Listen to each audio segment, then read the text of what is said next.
Good evening. This is Gareth with Mountaincoffee Outdoors. I decided to come out, do a little overnight camp. One, because it's always good to get out. Secondly, because this is kind of I don't know if I would say a special day, but kind of a day of note. Today is the winter solstice, so it is the shortest day of the year, daylight-wise, and it's the longest night of the year, dark-wise. So by the time I got out here, after I got off work, it was dark already, which I knew it would be. So I decided to make a little bit further drive to come out to this little lake to camp. I'm just car camping, you'd call it. Drove my truck up, just threw stuff in my truck, came out here. For one thing, it was easier for me to pack stuff for this sort of thing. I just had to kind of take stuff that's already together and just kind of load up my truck. Didn't have to worry about packing it into a pack so I could carry it out anywhere. But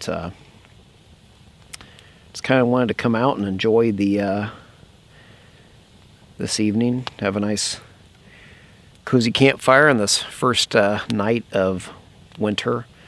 First, it's an astrological winter. Is what they call it? Because I know that the beginning of December is the first day of meteorological winter, and that's that whole idea of meteorological seasons that are based on more on the calendar and not the solstices and equinoxes makes a lot more sense to me, because it always seems like the season turns about a month before the actual astrological event happens that makes it official. But anyway, yeah, meteorologically it's been winter for about 20 days or so. So 21 days. Yeah, astrologically it's official now. Shortest day of the year, and now from here on out it just slowly starts getting a little bit longer. But up above the Arctic Circle, they don't have any. The sun didn't come up today. Didn't quite make it above the horizon. And down below the Antarctic Circle, the sun didn't dip below the horizon, so they had day all day. But anyway, I thought that I might do a little poetry reading. I haven't done one of these before, but there's a certain poem that I am pretty much reminded of every year that the winter solstice rolls around. It's a poem that I really like quite a bit. And I just wanted to share it with everybody. The poem is Stopping by Woods on a Snowy Evening by Robert Frost. Whose woods these are, I think I know. His house is in the village, though. He will not see me stopping here to watch his woods fill up with snow. My little horse must think it queer to stop without a farmhouse near. Between the woods and frozen lake, the darkest evening of the year, he gives his harness bells a shake to ask if there is some mistake. The only other sound's the sweep of an easy wind and downy flake.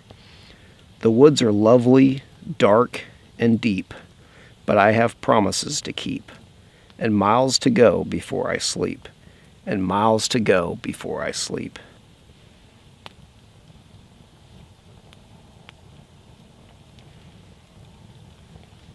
The reason that poem, I often think of that poem on the winter solstice, is that line where it says, the darkest evening of the year, which depends on how you interpret that, obviously, but you could definitely say that the longest night of the year would be the darkest night of the year. And there's some other interpretations too, but they're not quite as nice as the winter solstice. And it's also obviously a poem about winter, about being out in the woods in the winter with the snow in the evening. And out here tonight, we don't have any snow. It's actually a little bit too warm for my taste. I think it's supposed to hit about 30 degrees Fahrenheit tonight, so I think it is supposed to at least dip below freezing just a little bit. Tomorrow it'll be in the 50s, I think, or at least 50 Fahrenheit. I don't have a horse with me out here. It's just the coyotes out in the distance. I've heard them a couple times tonight. I haven't heard them for a little while, but then there's some cows mooing in a pasture somewhere out beyond all the trees. Yep. Just heard the cow mooing again. I don't know if the microphone's picking that up or not, but anyway, just out enjoying the darkest evening of the year. Although from a moon standpoint, it's not all that dark because tomorrow's a full moon, so we have plenty of moonlight out here tonight. But when I got out here, I just decided to just get camp set up. I didn't really figure there was probably much value in videoing any of that. Found a good spot back in the trees to set up my hammock. So I got that set up back amongst some cedar trees. It's not going to rain tonight, so I'm not even going to bother putting a tarp over it or anything. But I have the hammock and underquilt set up, so I should be plenty cozy in that, considering it's not going to be terribly cold tonight. But I have some food warming up that I'll eat here pretty soon, and just spend some more time in front of the fire and just enjoy the fire, the warmth, the odd companionship of the fire. Even when you're alone, you can just sit next to a fire, stare at it for quite a long time. No, there's no stories to be told, with other folks around the fire with you, but it's still enjoyable. But anyway, I think it's time to eat. I don't know if I'll pull the camera out later on tonight or not. I'm not sure there'll be much of a reason to. But if I don't, I will see you tomorrow.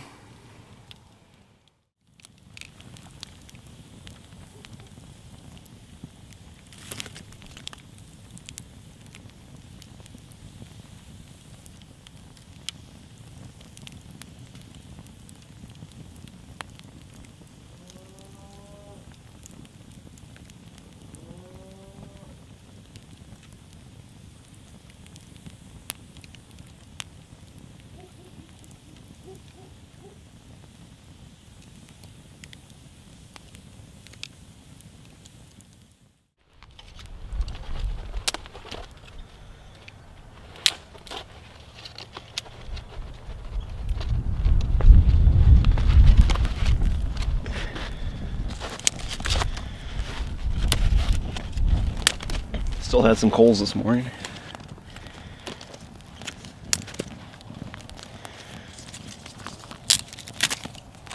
It's always nice we don't have to relight a fire in the morning.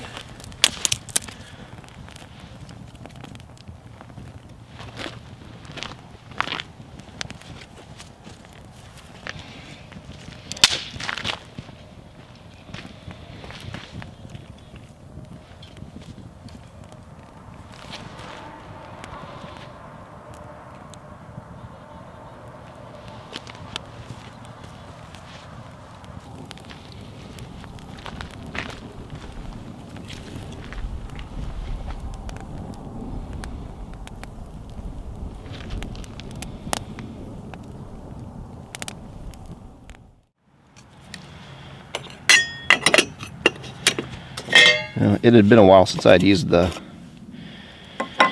Trangia, so I figured might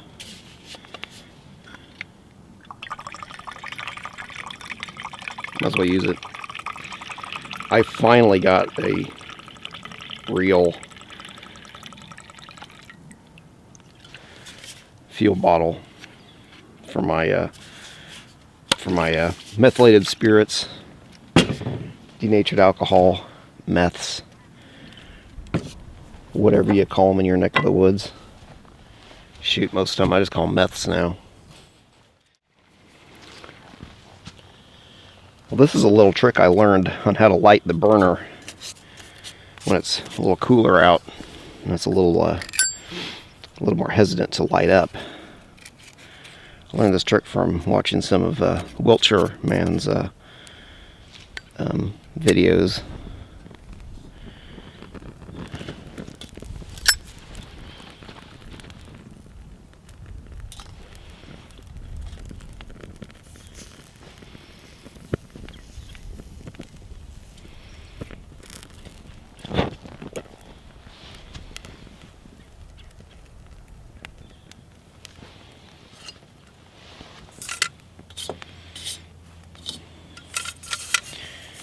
Believe it or not, that's actually lit.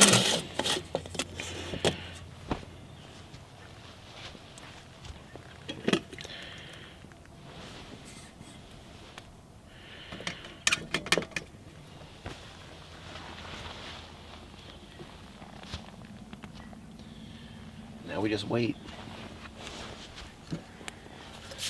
This meths bottle is definitely nice because it has a spout that pours with the push of a button, which is a great that's a great step up from what I was doing. I just had an old like quart-sized can that I'd unscrew the lid and pour it in, and that didn't pour so nice. Sometimes the lid was kind of hard to get off.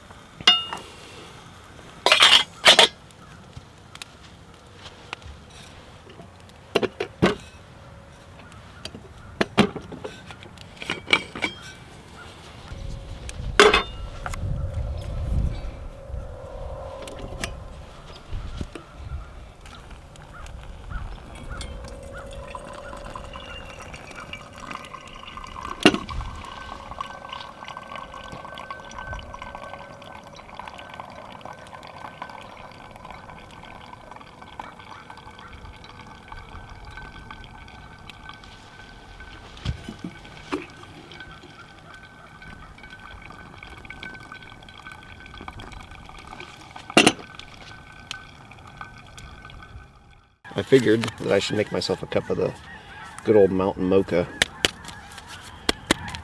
for a winter's morning, even though it doesn't feel like winter. It feels more like a fall morning or so.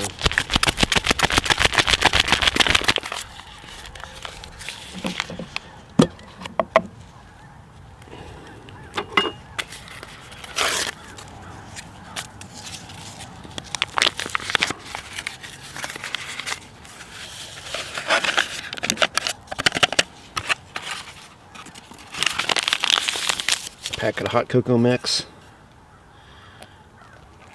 and some coffee.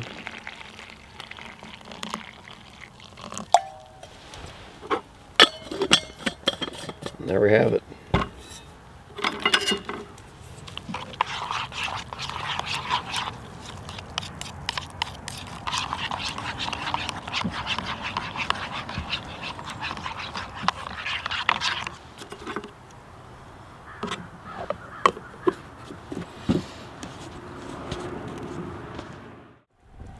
While the stove heats up, I just wanted to show a new piece of gear I recently got. This is a knife that was made by Kyle Noseworthy. I'll put a link to his channel somewhere here so you can find him. But he makes these great, I don't quite say handmade knives. He just gets the steel and does all the rest. This is the Islander model, which he just recently started making. I got this in the mail over the last week, and this is the first trip I've brought it out on. But I really like it. It really fits in your hand very well. It's a good sized knife, not too long, which I like. I don't really like, not a big fan of really long knives because they seem to be harder to use and don't have as much utility in my opinion. This handle is just really, really nice looking. Nice and just really feels good in your hand, no doubt about it. But this is there's Kyle's initials there, and then on the other side, this is blade number 10 of these Islander knives that he has made. So I got the 10th one. Really nice knife.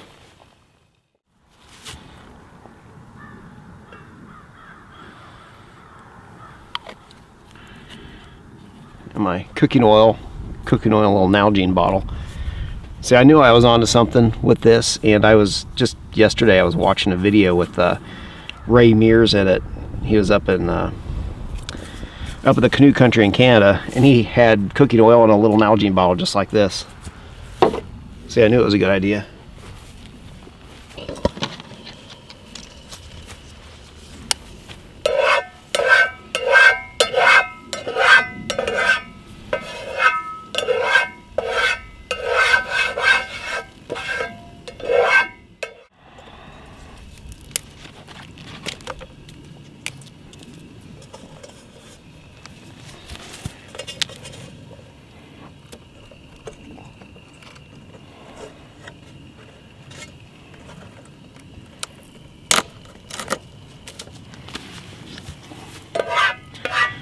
That a little bit more level.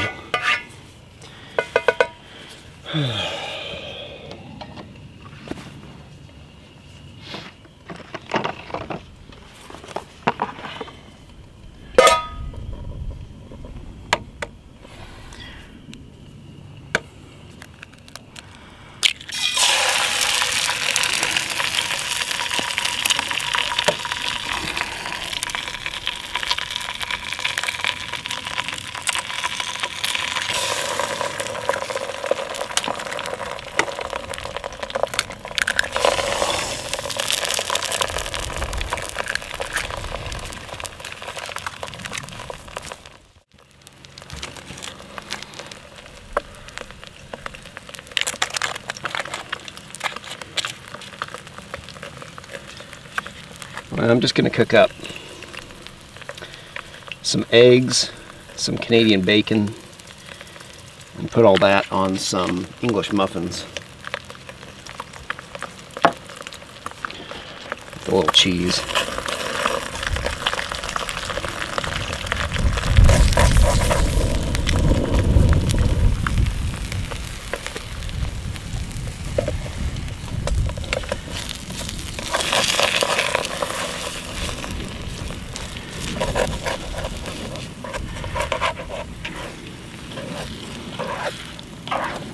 Once again, like I've said in at least another video or two before, with the non-stock pan with the Trangia, you know, they give the set comes with a aluminum or aluminium pot grabber, but that, unless you're really careful with it, you can definitely scratch this non-stick lid slash frying pan with it.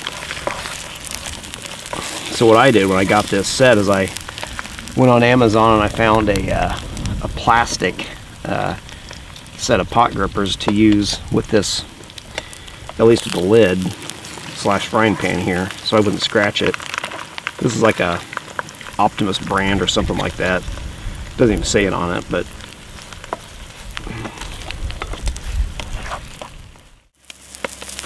Oh yeah, the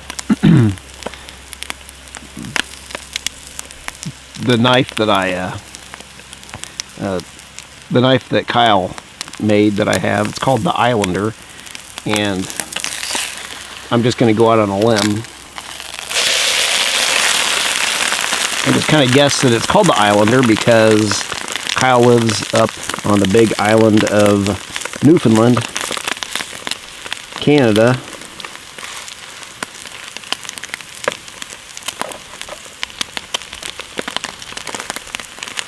Which to somebody who lives in Kansas, that sounds like a really kind of an exotic locale of sorts. Just because it's up there quite a ways north, and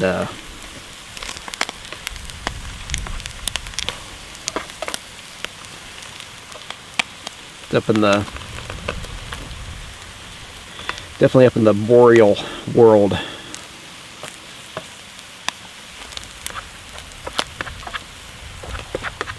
I'd love to go up to, Newfoundland, Labrador, somewhere up there someday. I've been up in some of the canoe country in Manitoba and Ontario. Been in just a teeny bit of Ontario once upon a time for a very short amount of time in the winter.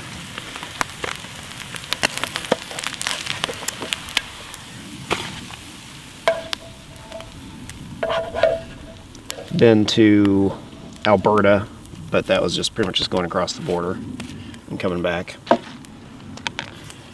So most of my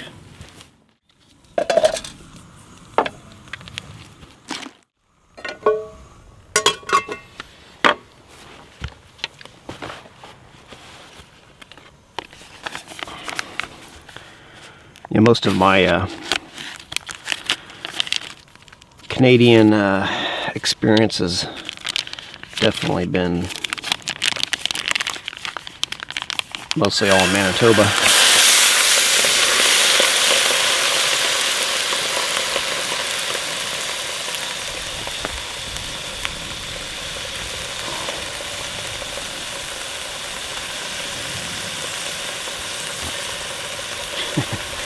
Throwing some Canadian bacon on here. Can't exactly remember what they call it up in Canada. It's like back bacon or round ham or something. I don't know, maybe somebody could let me know. Tell me down in the comments if you know.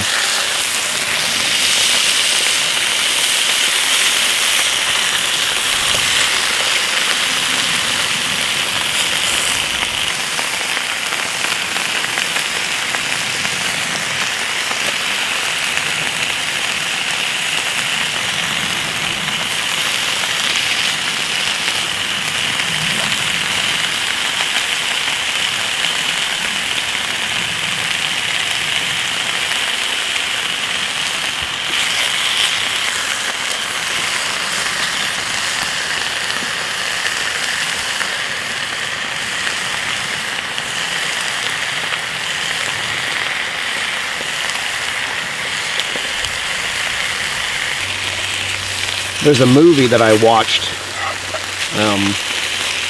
I first watched anyway, a while back, called The Shipping News, and it takes place in Newfoundland.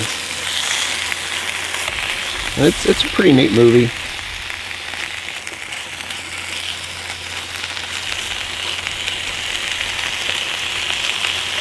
I'd recommend watching it. I'm pretty sure that it's not an accurate depiction of life for your average Newfoundlander. Although I'm sure that there's a fair bit of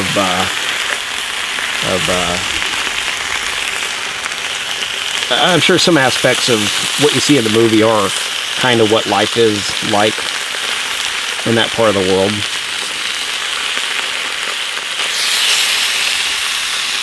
But there's a lot of big stars in that movie.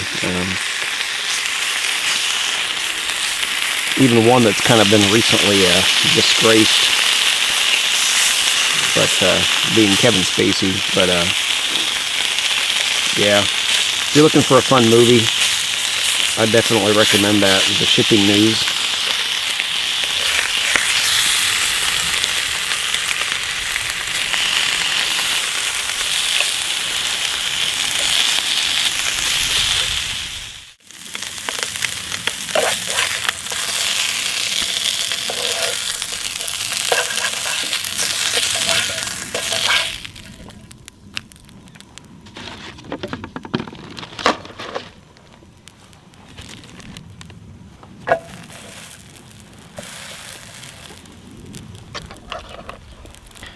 See if I can toast up these English muffins a bit. It's kind of a big meal, but it's probably mostly going to turn out to be my breakfast and lunch anyway, so.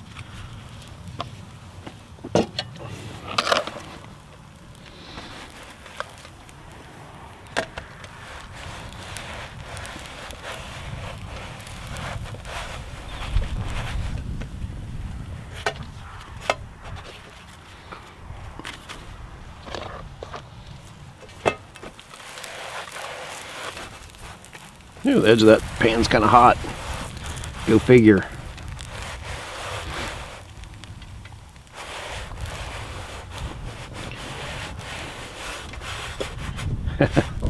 I'm even managing to pretty much get all that cooking oil that was in here off onto the muffins.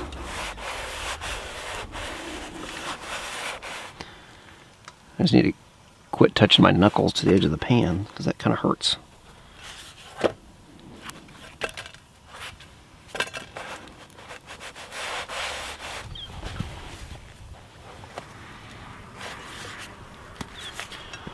Yeah, it's probably good enough.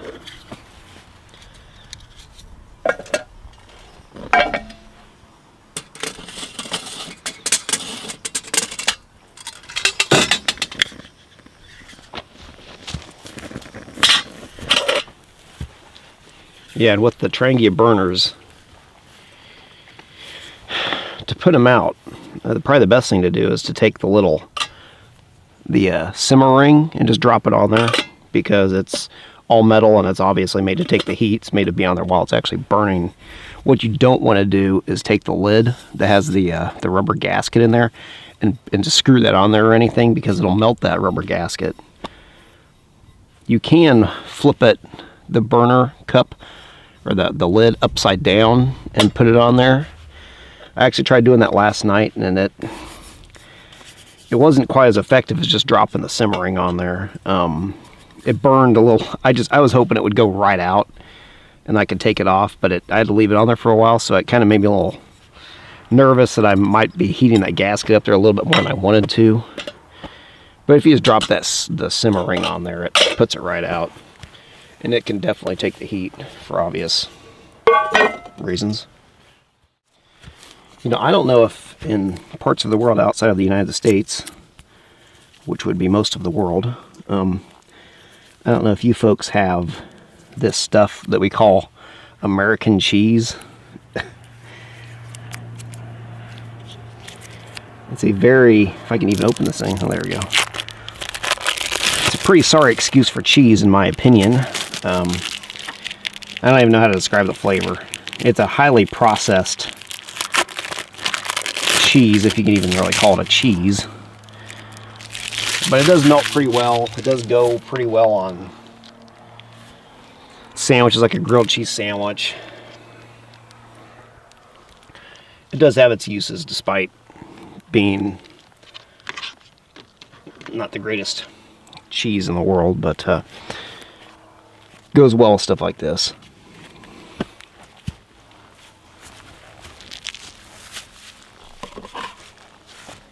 But there we have breakfast, and breakfast / lunch probably is what this is going to be more like. Time to finally dig in here.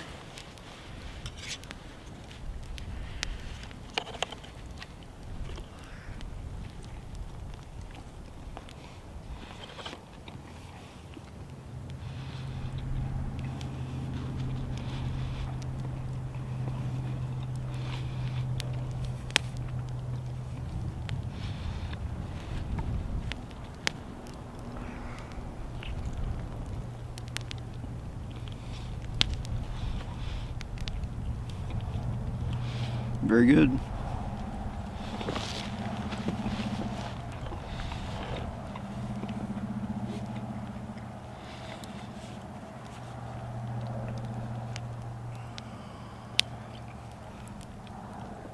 First breakfast in the astrological season of winter.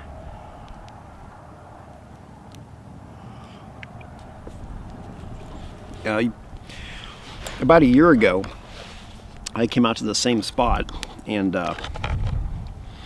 it was over New Year's Eve and New Year's Day, and it was pretty cold for Kansas standards. It got down to around 12 or 13 below, I think, Fahrenheit. If I remember, I think that's what my thermometer showed.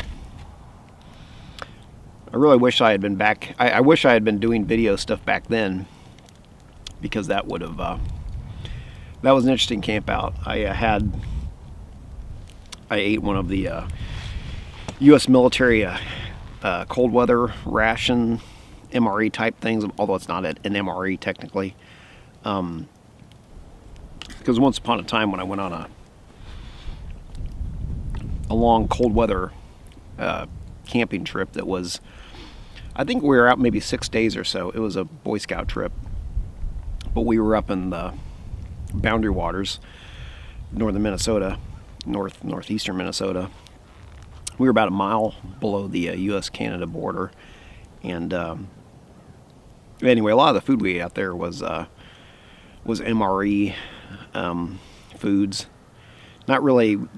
It was just really the components of them. It wasn't like that we had a whole bunch of packs of meals and you just open up a pack and heat it up or eat it or anything.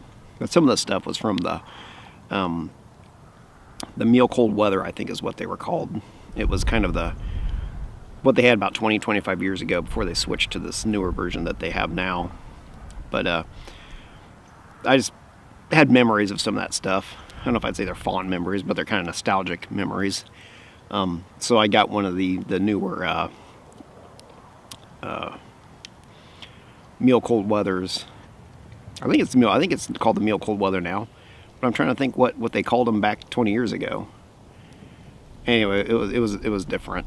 But anyway, they've actually changed quite a bit over the years. So the stuff now is a little bit more similar to a regular MRE, but like the main entree is freeze dried, which they always have been, even in the old ones. Because that way it doesn't freeze. You just have to heat up water and add it to it. But I ate that for supper that night, and it was so cold. It was one of those situations where, you had to kind of plan what you wanted to do, even like eating wise. You had to say, okay, I'm going to heat up this, and while the next thing's heating up, I have to eat this before it basically gets cold and freezes, so I can't eat it. And you had to make sure you ate stuff while it was hot and before it actually just like froze on you. But camping in those type of temperatures is interesting. It's, you have to kind of think forward, kind of plan, because things will freeze on you, and you have to kind of be able to deal with that. But I did that right here, almost, very close to a year ago, within about 2 weeks, I guess. And I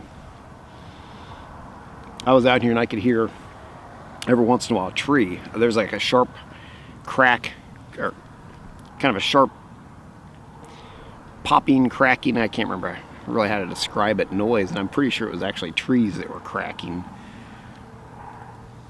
I mean, it almost sounded like somebody shot like a 22 or something, I guess. Maybe that might have been a little bit more loud. 22, it'd make like a little pop or something, and just reminded me of, reading some of the stories about some of Robert Service's stuff, or Jack London, or who, but talk about, up in like the Yukon and Alaska in the winter, it being so cold that you'd hear this like sharp reports of, I guess that's the word, right? These sharp sounds of the trees that were just cracking in the cold. And I actually think I heard some of that here.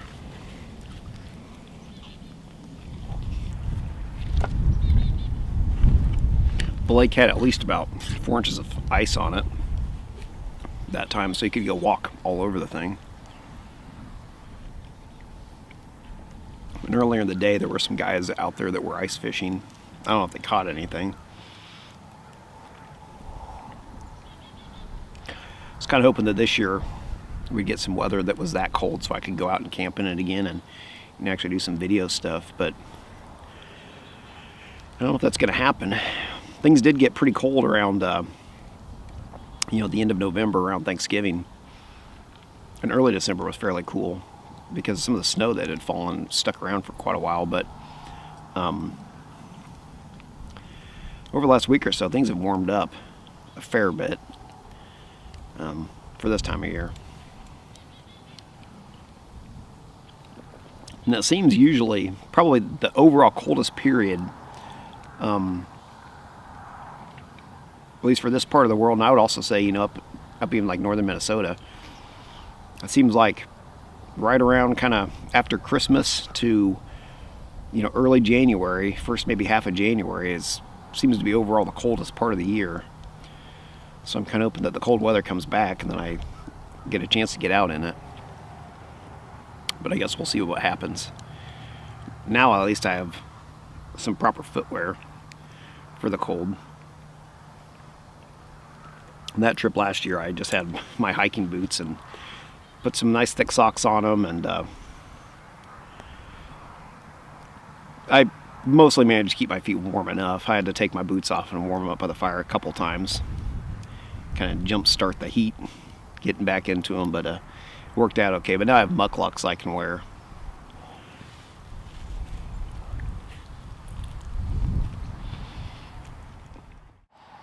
I'm not exactly sure when I'll get this video edited and put up, but if I do get it up before Christmas, I want to wish everybody a Merry Christmas.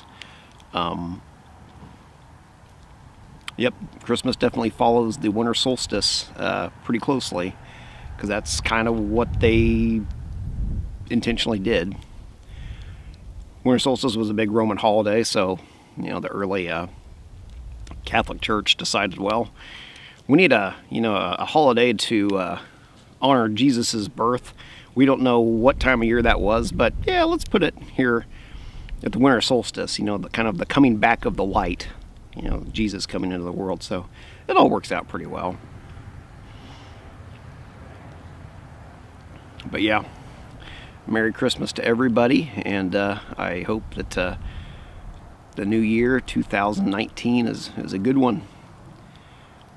And this is Gareth with Mountain Coffee Outdoors. I will see you next time.